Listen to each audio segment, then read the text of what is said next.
Hello and welcome back to my YouTube channel. तो आज मैं एक्सप्लेन करने वाला हूँ 2024 में आई हुई डोंट मूव को, जिसको आप नेटफ्लिक्स पे देख सकते हो। और इस मूवी में एक साइको आदमी एक औरत जिसका नाम आइरिस होता है उसको पकड़ लेता है और उसको एक इंजेक्शन देता है, जिससे आइरिस की बॉडी धीरे धीरे पैरालाइज होने लगी। और ये सब होने से पहले आइरिस के पास 20 मिनट है और उसके पहले आइरिस को हेल्प ढूंढनी होगी, वरना वो बच नहीं पाएगी। क्या वक्त रहते आइरिस खुद को बचा पाएगी? ये जानने के लिए वीडियो को एंड तक देख। तो बिना देरी किए वीडियो को स्टार्ट करते हैं। तो मूवी शुरू होती है आइरिस को दिखाते हुए, जो कि अपने बेड पे सोते हुए सीलिंग को देख रही थी। और उसके बाद वो टेबल पे पड़े बोट के खिलौने को देखती है। थोड़ी देर बाद आइरिस नीचे आती है और एक ड्रॉवर खोलने लगती है और वहां पर भी सेम बोट पड़ी हुई थी। और आइरिस ड्रॉवर में से पॉकेट नाइफ निकल के अपने पास रख लेती है और उसके बाद वो अपनी कार लेकर निकल जाती है। उसके बाद आइरिस एक जगह रुक जाती है और वही बोट लेकर ऊपर चली जाती है। और वहाँ पर एक छोटे बच्चे की फोटो थी और कई सारे गिफ्ट्स भी पड़े थे। और उस फोटो को देखकर आइरिस इमोशनल हो जाती है।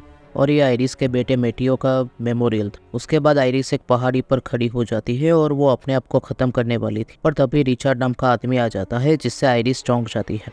उसके बाद रिचर्ड आइरिस से बात करने लगता है और कहता है कि उसने पीछे एक मेमोरियल देखा है, पर आइरिस उसके बारे में बात नहीं करना चाहती थी। पर रिचर्ड बात किए जा रहा था और कहता है कि उसे थोड़ा पीछे आ जाना चाहिए, पर आइरिस कहती है कि तुम मुझे रोक नहीं सकते। इसीलिए रिचर्ड आइरिस को अपनी कहानी बताने लगता है कि उसे कार्स का बहुत शौक है और उसी की वजह से उसकी वाइफ खत्म हो गई और कार रिचर्ड चला रहा था और उसे एक्सीडेंट हो गया। और एक्सीडेंट की वजह से रिचर्ड को 2 महीने से भी ज्यादा हॉस्पिटल में रहना पड़ा और सब लोग आकर उसे सिर्फ एक ही चीज कहते थे कि आई एम सॉरी।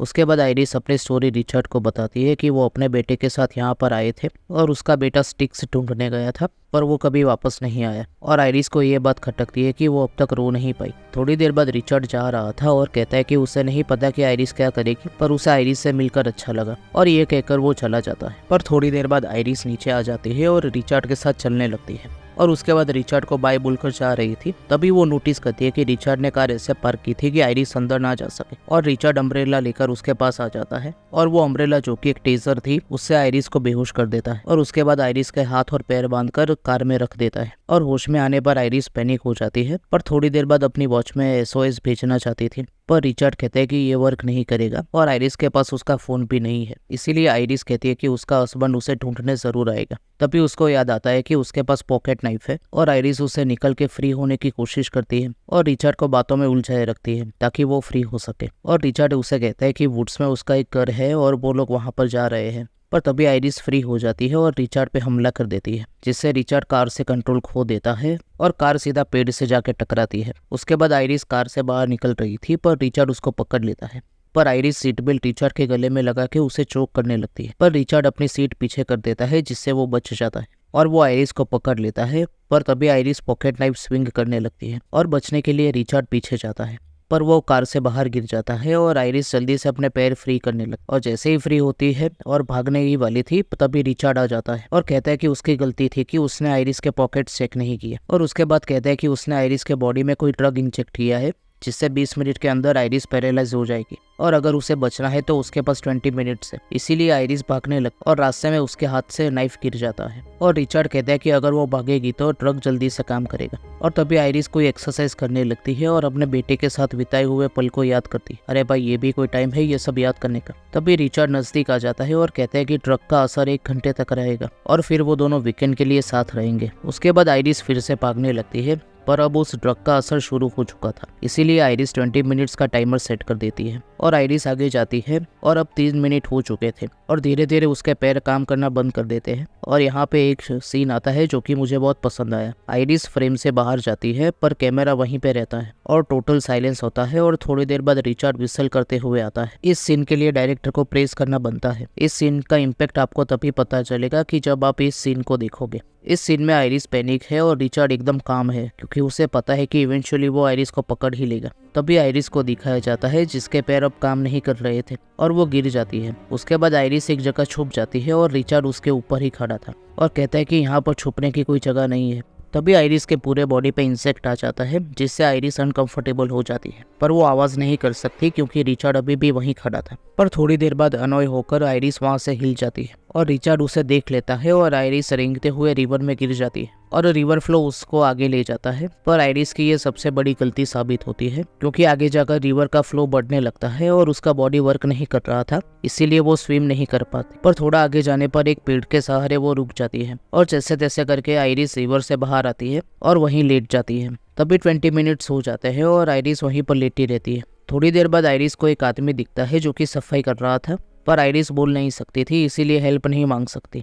और वो आदमी मशीन लेकर आयरिस की तरफ ही आ रहा था, इसीलिए वो अपनी आंखें बंद कर लेती है, पर वो आदमी रुक जाता है। तभी वो आदमी जिसका नाम बिल था वो आयरिस से कुछ सवाल पूछता है और उसके बाद हेल्प के लिए फोन करने जाता है और थोड़ी देर बाद आयरिस को उठाकर अंदर ले जाता है। पर तभी दरवाजा नॉक होता है और आयरिस बिल को आंखों के इशारे से कुछ बताना चाहती थी, पर बिल समझ जाता है और जाकर दरवाजा खोलता है और सामने ही रिचर्ड खड़ा था और वो कहता है कि उसका एक्सीडेंट हुआ है और वो अपनी वाइफ से अलग हो चुका है और क्या उसने आयरिस को देखा है। पर बिल उसे कहता है कि वो बाहर ही रुके, बिल मदद लेकर आएगा। पर रिचर्ड फिर भी अंदर आ जाता है तो बिल कहता है कि मैंने तुम्हें बाहर ही खड़े रहने को कहा था। पर रिचर्ड कहता है कि उसे ठीक नहीं लग रहा, इसीलिए वो अंदर आ गया और घर को देखने लगता है, पर उसे आयरिस दिखती नहीं और रिचर्ड के ऐसे बिहेवियर की वजह से बिल परेशान हो जाता है और रिचर्ड कहता है कि उसे याद नहीं कि वो यहाँ पर कैसे आया और वो सोफा पर बैठ जाता है। इसीलिए बिल उसे कहता है कि वो उसकी हेल्प करेगा पर उसकी टर्म्स पर और रिचर्ड को अभी के अभी बाहर जाना होगा। पर रिचर्ड वहां से जाता नहीं और बिल से उसका फोन मांगता है क्योंकि उसका फोन एक्सीडेंट में खो गया है। बिल फिर से उसे कहता है कि वो बाहर चला जाए,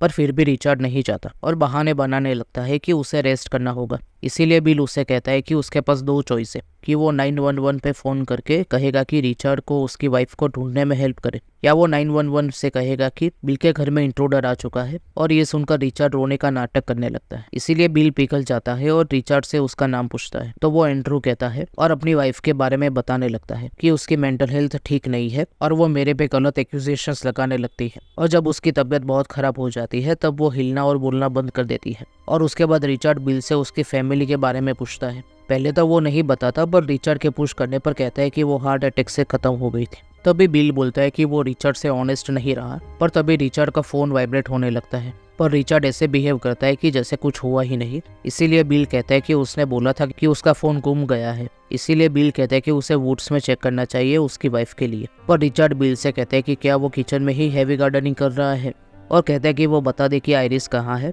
तो बिल कहता है कि अगर वो प्रॉमिस करे कि वो यहाँ से शांति से चला जाएगा तो वो उसे बता देगा। और उसके बाद कहते हैं कि आयरिस शेड में है, पर रिचर्ड उसकी बात नहीं मानता, इसीलिए रिचर्ड चेक करने जाता है। पर उससे पहले रिचर्ड उसका फोन मांगता है तो बिल उसको फोन दे देता है, पर उसके बाद वो रिचर्ड को धक्का मार देता है जिससे रिचर्ड जाकर बुक शेल्फ से टकराता है और बुक शेल्फ उसके ऊपर गिर जाता है। और तब तक बिल पुलिस को फोन कर देता है, इसीलिए रिचर्ड बिल पे हमला कर देता है, पर बिल रिचर्ड पे भारी पड़ता है। इसीलिए रिचर्ड बिल को टॉन्ट करने लगता है और उसके एंगर के बारे में बोलता है, जिससे वो गुस्से में रिचर्ड पे हमला कर देता है। पर तब तक रिचर्ड नाइफ उठा चुका था और सीधा बिल के पैर में घुसा देता है और बाद में रिचर्ड बिल को खत्म कर देता है। और उसके बाद रिचर्ड शेड में देखने जाता है, पर आयरिस उसे वहां पर नहीं मिलती। इसीलिए रिचर्ड गैस टैंक लेकर आता है और पूरे घर में छिड़क देता है। पर तभी आयरिस अपने फिंगर से आवाज करती है, इसीलिए रिचर्ड रुक जाता है, पर उसे लगता है कि कारपेट पे गैस गिरने की आवाज थी, इसीलिए वो बिल की कार कीज लेकर निकल जाता है और जाने से पहले घर को आग लगा देता है, जिससे आयरिस पैनिक हो जाती है और विंडो कर्टेन को ओपन क्लोज करने लगती है, जो कि रिचर्ड देख लेता है। इसीलिए रिचर्ड वापस आता है और आयरिस को वहां से लेकर चला जाता है। और रास्ते में रिचर्ड की बेटी का फोन आता है और वो कहती है कि वीकेंड पे वो लोग कैबिन पे आ रहे हैं, और ये सुनकर रिचर्ड चुप हो जाता है, पर थोड़ी देर बाद कहता है कि ये अच्छी बात है। उसके बाद रिचर्ड गैस स्टेशन पे रुकता है, जहां पर वो एम्बुलेंस और फायर ट्रक को नोटिस करता है, और तभी उसे गैस स्टेशन से बिल के घर का धुआं भी दिख रहा था। रिचर्ड अब स्टोर में जाता है और रिचर्ड के जाने के बाद आयरिस अपने आप को फ्री करने का ट्राई करती है और वो अपना सीट बेल्ट खोल लेती है, पर वो बाहर नहीं जा पाती। तभी एक औरत वहां पे खड़ी थी, पर आयरिस उससे हेल्प नहीं मांग सकती, और तभी रिचर्ड आ जाता है और वहां से आयरिस को लेकर निकल जाता है और सीधा अपनी कार के पास रुकता है और कार के अंदर अपने कपड़े लेकर चेंज करता है। पर तभी पुलिस कार उसके पीछे आ जाती है और पुलिस उसी ट्रक के पास आता है। तभी रिचर्ड बाहर आता है, इसीलिए पुलिस उसे कहता है कि ट्रक की कंप्लेंट आई है, पर रिचर्ड कहता है कि शायद कोई गलती हुई है, पर पुलिस कहता है कि नहीं, नंबर प्लेट मैच हो रही है और वो आयरिस से बात करना चाहेगा, पर रिचर्ड कहता है कि नहीं, आयरिस ड्रंक है तो वो ठीक से जवाब नहीं दे पाएगी। उसके बाद ऑफिसर रिचर्ड से उसका आईडी प्रूफ मांगता है, पर आईडी दिखने पर कहता है कि ये तो एक्सपायर हो गया है। इसीलिए रिचर्ड कहता है कि उसे टाइम नहीं मिला, उसके बाद इस ट्रक के बारे में पूछता है तो वो कहता है कि ये ट्रक उसके फ्रेंड बिल का है। और बाद में रिचर्ड से कई सारे क्वेश्चंस पूछता है क्योंकि किसी ने उसको गैस स्टेशन पे देखा था। रिचर्ड कहता है कि उसकी वाइफ ये कार चला रही थी पर उससे एक्सीडेंट हो गया। पर ऑफिसर पूछता है कि तो फिर उसने पुलिस या टो ट्रक के लिए फोन क्यों नहीं किया। उसके बाद ऑफिसर रिचर्ड से उसके घाव के बारे में पूछता है पर उसके पास कोई जवाब नहीं था। इस तभी आइरिस विंडो ओपन करने लगती है और ऑफिसर ये देख लेता है और आइरिस के पास जाता है पर वो कुछ बोल नहीं पाती। इसीलिए रिचर्ड से पूछते हैं कि ये कब से इंटॉक्सिकेटेड है। तो रिचर्ड कहते हैं कि करीब 10 महीने से। इसीलिए ऑफिसर गुस्सा हो जाता है और सीधा जवाब देने को कहता है। इसीलिए रिचर्ड आइरिस के बेटे की स्टोरी सुना देता है और मेटियो को उनका बेटा बताता है। तभी आइरिस कुछ बोलने का ट्राई करती है, इसीलिए ऑफिसर उसके पास जाता है और सुनने की ट्राई करता है पर रिचर्ड बीच में आ रहा था, इसीलिए वो उसे पीछे रहने को कहता है। और आइरिस ऑफिसर को आंखों के इशारे से कुछ बताती है और कपड़ा उठाने पर रिचर्ड का सामान मिलता है जो कि सिरिंज और बाकी सब था, जिसे देखकर ऑफिसर अपनी गन निकल रहा था पर रिचर्ड आकर उसके सर में मार देता है और रिचर्ड उसको खत्म कर देता है और उस ऑफिसर को उसी की कार में रख देता है और कार का रेडियो तोड़ देता है और उसी कार पे फ्यूल डाल देता है और आग लगा देता है और बाद में अपनी कार में वापस आता है। पर तभी हम नोटिस करते हैं कि वहाँ पर ही सिरिंज गायब हो चुकी है और रास्ते में आइरिस बोलने लगती है और कहती है कि रिचर्ड के प्लान के हिसाब से कुछ भी नहीं जा रहा और कल सुबह उसकी फैमिली आ जाएगी। पर रिचर्ड उसको चुप रहने को कहता है पर आइरिस क्लोई के बारे में पूछती है और रिचर्ड इमोशनल हो जाता है और कहते हैं कि 2 महीनों से जब मैं हॉस्पिटल में था तब मुझे रियलाइज हुआ कि मैं ही गॉड हूँ। उसके बाद आइरिस बोलने लगती है कि उसे ये सब बंद कर देना होगा वरना वो अपनी खुद की फैमिली को कभी नहीं देख पाएगा।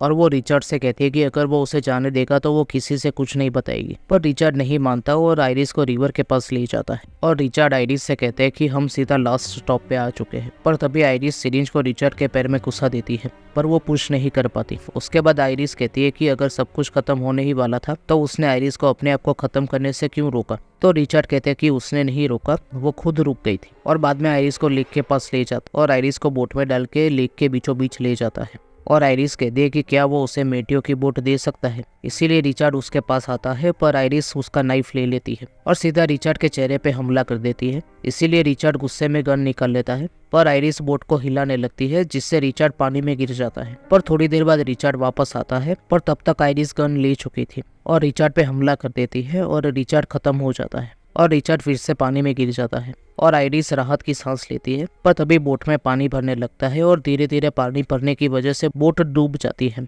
पर जैसे तैसे करके आइरिस बाहर आ जाती है और आइरिस डेक पर जाती है। पर तभी उसे रिचर्ड दिखता है जो कि किनारे पर पड़ा तड़प रहा था और आइरिस उसके पास आकर खड़ी होती है और रिचर्ड से थैंक यू कहती है क्योंकि रिचर्ड की वजह से उसे लाइफ की वैल्यू समझ आई और अब वो खुद को खत्म करने के बारे में सोचेगी भी नहीं। और ये मूवी यहीं पे खत्म हो जाती है। तो यही था डोंट मूव मूवी का एक्सप्लेनेशन। तो चलिए इस मूवी से जुड़े कुछ अनसुने फैक्ट्स के बारे में बात करते हैं। इस मूवी में रिचर्ड कई बार आइरिस के बेटे की स्टोरी यूज करता है लोगों को बेवकूफ बनाने के लिए और आइरिस की लास्ट लाइन रिचर्ड से ये थी कि थैंक यू, जो कि रिचर्ड ने उसकी वाइफ क्लोई को बोली थी। जब रिचर्ड और आइरिस गैस स्टेशन से निकल रहे थे तभी यूरोपियन स्टाइल नंबर प्लेट्स देखी जा सकती है जबकि पूरी फिल्म कैलिफोर्निया पे बेस्ड है। तो यही थे इस मूवी से जुड़े कुछ अनसुने फैक्ट्स। तो मूवी तो काफी एवरेज है और पूरे मूवी में रिचर्ड आइरिस को केबिन ले जाने की बात करता है पर कभी वो केबिन गया ही नहीं। तो मूवी की एक्सप्लेनेशन पसंद आई हो तो वीडियो को लाइक कर देना और चैनल को सब्सक्राइब करके बेल नोटिफिकेशन कॉल पे सेट कर देना ताकि जैसे ही वीडियो आए आपको नोटिफिकेशन मिल जाए। तो मिलते हैं अगले वीडियो में।